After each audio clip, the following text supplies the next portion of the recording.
That night, I huddled in a corner of my room under the dim desk lamp, turning the pages of a book with a mixture of excitement and nervousness. These were not the harmless children's books my mother had bought for me, but books I had sought out, stories for adults, filled with complex emotions and plots I had never experienced before. Each line seemed to open up a new world, something both mysterious and fascinating. I felt like I was discovering a part of myself I had never fully understood. I had just reached the climax when bang, the door swung open. My heart sank and my hand tightened around the book. Light from the hallway streamed in, casting a shadow of a tall, thin figure standing still in the doorway. His eyes fell on my hand. I quickly closed the book, but it was too late. The space was thick with silence, only the sound of slow footsteps echoing, getting closer and closer. My name is Emma. I am not good at communicating, and I do not like crowded places. I always retreated into my own world, where it was just me and my own tangled thoughts. But no matter how careful I was, I couldn't keep that secret forever. On that fateful night, everything was exposed, and the way I handled it would probably be unimaginable. I lived with my mother and stepfather in a small house in the suburbs of Los Angeles. He said he was my stepfather, but he never made me feel like an outsider. Ever since my mother brought me to live with him, he treated me with rare gentleness and patience. I still remember clearly the first time he picked me up from school. It was raining that day. I stood under the school porch, huddled in my loose coat, not daring to step forward. When he saw me, he didn't call out to me in a hurry but instead opened his umbrella, walked slowly to me, and raised his hand to block the rain dripping onto my hair. "It's raining so hard, isn't it? Let's go, kid." That simple sentence, without the awkwardness of a stranger, without the distance between an adult and a child not related by blood, just simple care. As if he had always been there. In the years that followed, he never yelled at me. He knew I was quiet, so he never forced me to tell him about my day. But every time he cooked dinner, he always placed my favorite food in my bowl first. When I stayed up late reading, he gently placed a cup of warm milk on the table, said nothing, and then quietly left. Those small gestures made me believe that if anyone in this world truly considered me their daughter, it was him. I thought my life would just go on like that, a peaceful and safe life. But then one day I realized that everything was changing. I don't remember clearly, but that year I was 19 years old. That day, I finished school earlier than usual. I should have stayed a little longer, gone for a walk somewhere, or stopped by a familiar coffee shop. But for some reason, I decided to go home right away. The afternoon in Los Angeles was gloomy. Great clouds stretched across the sky as if signaling an impending rain. I walked into the house and everything was strangely quiet. There was no sound of the TV, nor the familiar chatter of my mother or stepfather. There was just silence, so quiet that I could hear my own footsteps echoing on the wooden floor. I didn't think much of it, put my bag down on the chair, and intended to go upstairs to rest for a while. But as I climbed the stairs, I suddenly heard a strange sound coming from my mother's room. First, I didn't recognize what it was. Was it laughter? Talking? Or just an echo from outside the window? But as I got closer, I realized that it was moans, broken whispers strangely mixed together. A sense of unease rose within me. I was scared. My heart pounded in my chest. A thought flashed through my mind. Was my mother in danger? Was she being harmed by someone? I couldn't stand still. I quickly walked towards the door, my hand trembling as I raised it to knock. But at that moment another sound rang out, clearer this time. Laughter. A small broken laugh mixed with rapid breathing. I froze. Everything seemed to stop for a moment. I looked at the door in front of me, slightly ajar. Just enough to let light from inside the room spill into the dark hallway. Panic welled up inside me, but my instincts urged me forward. I tilted my head slightly, peering through the crack of the door, and at that moment a cold feeling ran down my spine. The sight before me shocked me. My heart stopped. My mother and my stepfather. They were together. In a private moment that I shouldn't have witnessed. I couldn't breathe. My trembling hands clenched the hem of my shirt. My mind was blank, not knowing what I was feeling. Confusion, fear, or some other emotion I couldn't name. I backed away, trying not to make a sound. I had to leave immediately, but my feet felt like they were glued to the floor, unable to move. Everything before me continued to happen naturally, as if I had never existed. My mother smiled, her eyes filled with gentle emotion. My stepfather whispered something to her, his voice warm, as if the world consisted of only the two of them. An intimate moment, a deep connection, a connection that I had never felt before. The room was quiet but filled with an emotion I couldn't quite place. I didn't dare look any further. A wave of dizziness hit me, almost knocking me to my knees. I needed to get out of here before I was discovered. But as I turned, my heart clenched. I accidentally made a small noise. I held my breath, feeling the air around me suddenly thicken. And then, my mother's voice echoed through the door. "Who's there?" My heart pounded. My breathing was labored as if I'd run miles. I didn't dare look back. I didn't dare let myself be trapped in this nightmare for another second. I hurried, taking small, careful steps backward, trying to move as fast as I could without making a sound. My mind was blank with only one thought: get out of here. Now. Walking down the stairs had never been so difficult. With each step I had to restrain my legs from shaking too much, my knees from buckling under the shock and terror. I almost held my breath as I reached the bottom of the stairs. And then, as if fate had decided to toy with me, just as I reached for the doorknob, my mother's voice rang out from behind me. "You're home." I jumped. My heart stopped for a moment. It felt like a cold current ran down my spine. I took a deep breath, trying to calm myself. I couldn't let anything show. Slowly I turned around, forcing a natural smile, even though my lips were stiff. I replied, my voice strangely calm. "Yes, I just got home." My mother stood on the stairs, her hair slightly disheveled, her face faintly flushed. She was wearing a thin nightgown, so different from her usual neat appearance. But that wasn't what unsettled me the most.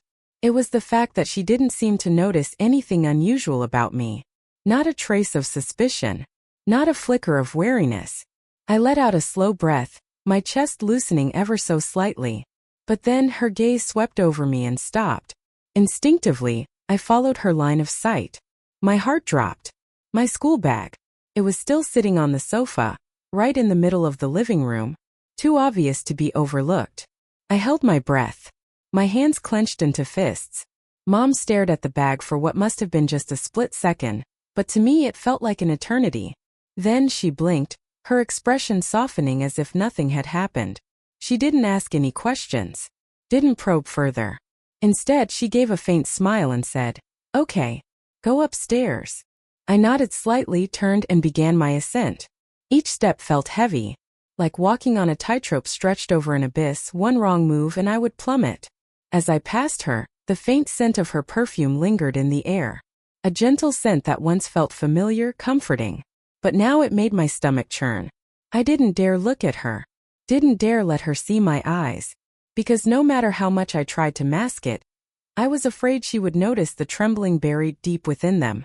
Finally, I reached my room. The door clicked shut behind me, sealing me off from the outside world. I stood there, my back pressed against the wooden frame, my hands still shaking uncontrollably. I thought I would cry.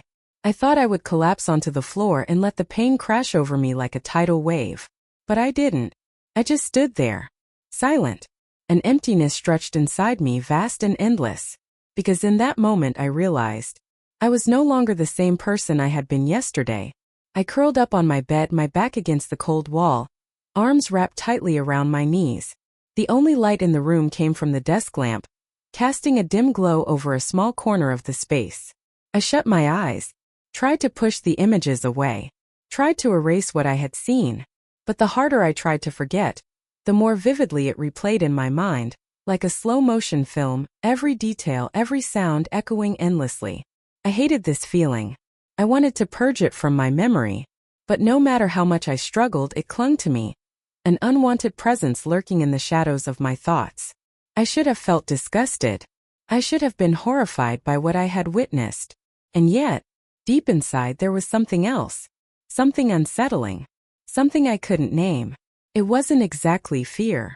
It wasn't exactly anger. It was a confusion so profound that it left me unmoored, drifting in a sea of emotions I didn't understand. Up until now, books had been my refuge, the only way I could make sense of the complex emotions that humans experienced. But those were just words on paper, Distant, fictional, safe. This was real. And I had no idea how to process it. A strange unease crept up my spine, making my skin prickle. I clenched my hands into the lapels of my shirt, trying to steady myself. But the turmoil inside me refused to quiet down. I hated this. Hated the restlessness. Hated the confusion that refused to be named. I wanted to push it away. To make it disappear. But the more I resisted, the deeper it rooted itself in my mind. I don't know how long I sat there, lost in my thoughts. By the time I stirred, the night had already settled over my small room, wrapping it in an eerie stillness. That night, everything changed. After dinner, I retreated to my room as quickly as I could. Like every other night, I didn't want to linger in the dining room, didn't want to sit at the same table as my mother and stepfather, where just one glance at them would bring back the images, the ones that haunted me relentlessly. The door to my room closed behind me, and I exhaled a shaky breath. This room, my sanctuary, the only place where I could truly be myself. Like always, I walked to my bookshelf, reaching for a book hidden on the bottom shelf. The pages were worn, the edges frayed, but the words inside remained untouched by time. Still carrying that familiar scent of old paper and ink, I climbed into bed, curling up in the corner, the dim glow of my desk lamp casting shadows across the room. My hands turned the pages. My eyes traced each word, each sentence drawn into the world of the story. The emotions described within were raw, intense, forbidden. And yet there was an undeniable pull. A strange attraction to something no one had ever taught me about. I had been collecting books like these for a long time.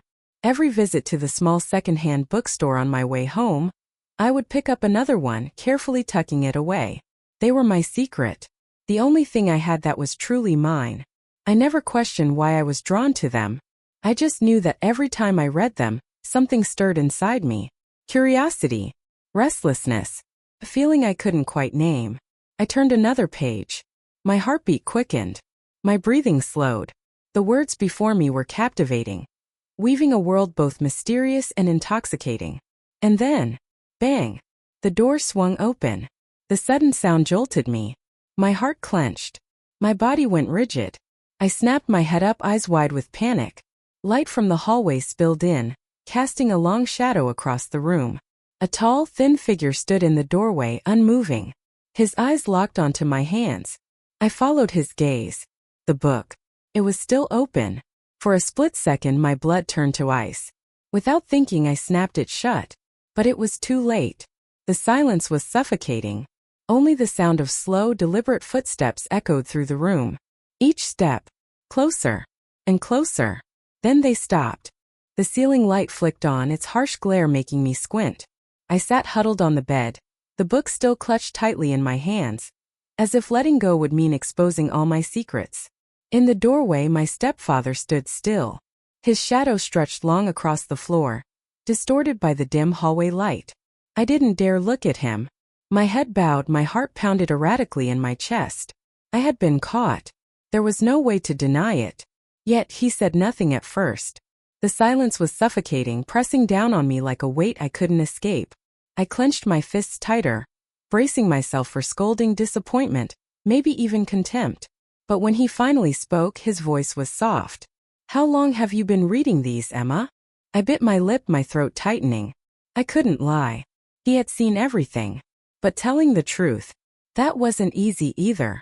"A while," I muttered, my voice barely above a whisper. Dad sighed. Then, without a word, he stepped into the room and closed the door behind him. The quiet click of the latch sent a shiver down my spine. He pulled out the chair by my desk, sat down, and rested his hands on his lap.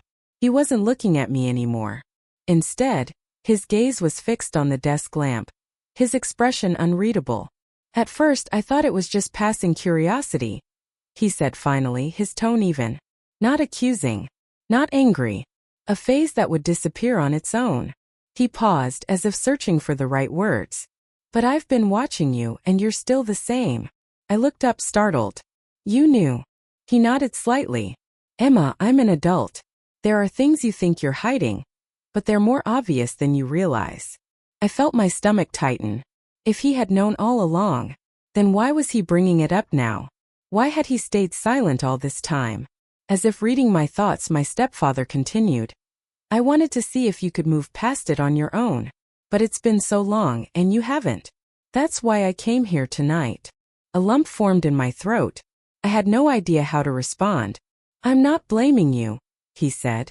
And I'm not saying you're wrong for being curious about these things. He exhaled slowly, as if carefully weighing each word before saying it. But Emma, do you realize that you've been shutting yourself away? You barely talk to anyone. You don't go out, don't make friends. Your world has become so small. Just school and this room. His voice softened. Do you think that's a healthy way to live? I lowered my head. A part of me wanted to argue, to say I was fine, that I didn't need anyone else. But deep down I knew he was right. He glanced at the book still in my hands. These things, he said gently, they aren't wrong. But if they become your whole world, if they're the only thing that makes you feel connected to something, you'll sink deeper and deeper. He looked at me, his expression unreadable. That's not what you really want, is it?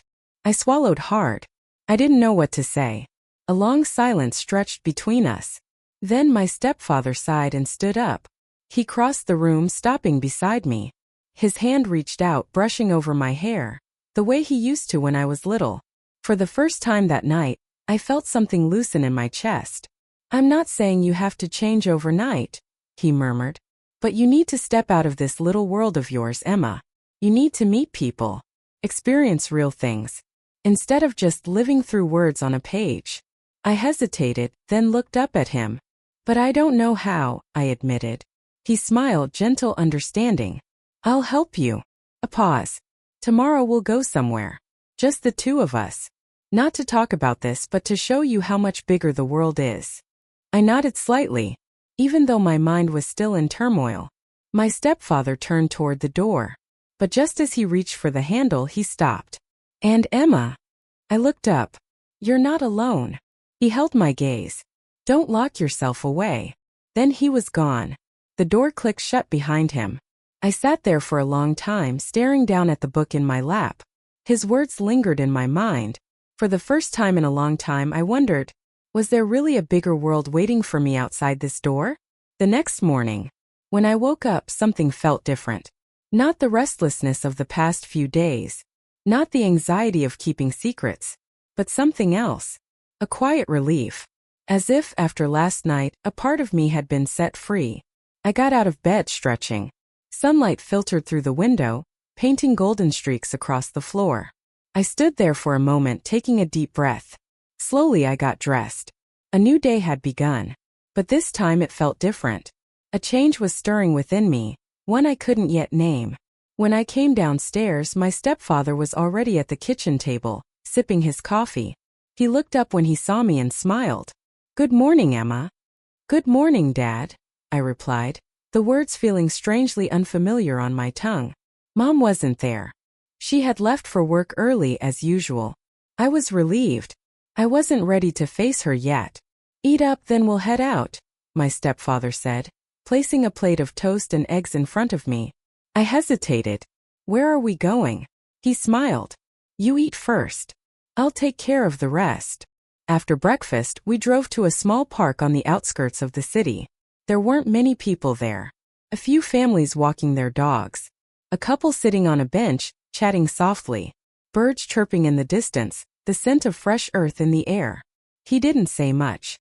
He just walked beside me, letting me take in the world around me. I moved slowly, my steps uncertain. For the first time in a long time, I was really seeing everything. The sky, the trees, the sound of life happening all around me. I had spent so long hiding in my own world. A world of books. A world of solitude. But maybe, just maybe, there was something worth discovering beyond the pages. And for the first time, I was willing to look. Magazines, my own thoughts, and the invisible walls I had built around myself. Have you ever wondered why you're drawn to those things? My stepfather's voice broke the silence. I was startled, turning to look at him. Those things. The magazines you read. The stories you lose yourself in, he replied, his voice calm. I lowered my head, unsure of how to respond. I had never really thought about it. I just knew that they pulled me in, wrapped me in a world that felt far more comfortable than reality. Emma, he continued, they're not bad, but they're not everything.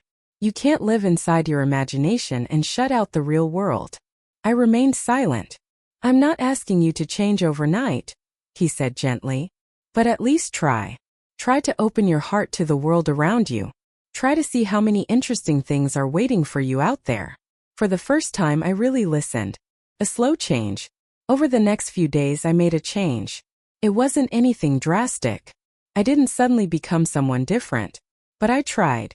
I stopped locking myself away in my room for hours, hiding behind my magazines.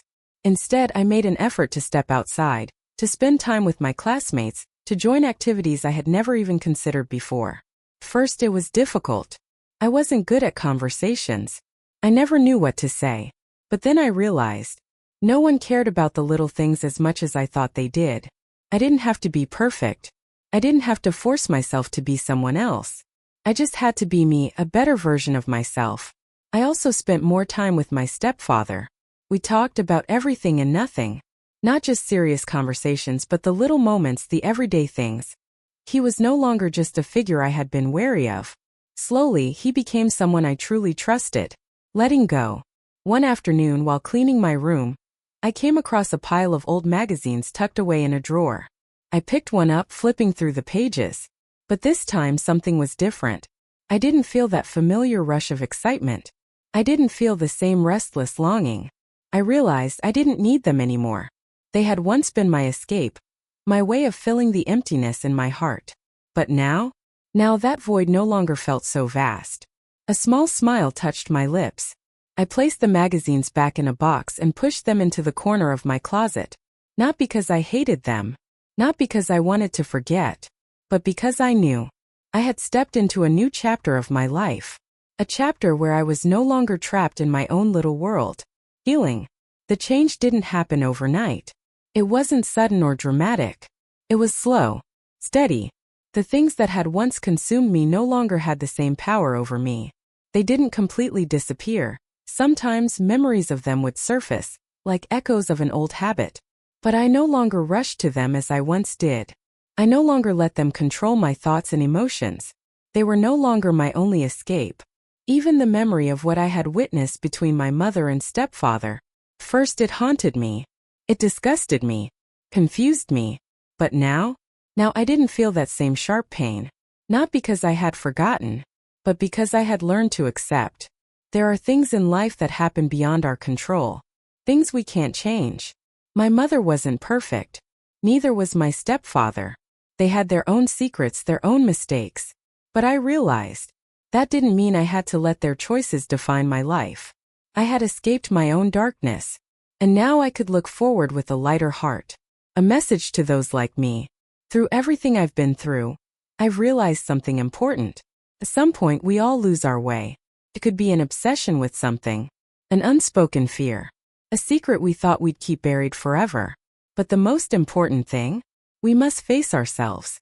Not run away. Not let ourselves sink into emotions with no escape. So if you're like me, if you've ever felt lost, if you've ever withdrawn from the world, give yourself a chance. Step out. Experience life. Meet new people. Don't let temporary emotions dictate your entire existence. Life has so many beautiful things waiting for you. You just have to dare to open your heart. And above all, I want to thank my stepfather, the man who never forced me, never blamed me, never pushed me before I was ready. He simply waited, watched over me, guided me. Without him, I might still be trapped in that small world I had built for myself. But now I'm different. I'm no longer afraid. I'm no longer bound by old thoughts. I've grown. And I know I will keep moving forward.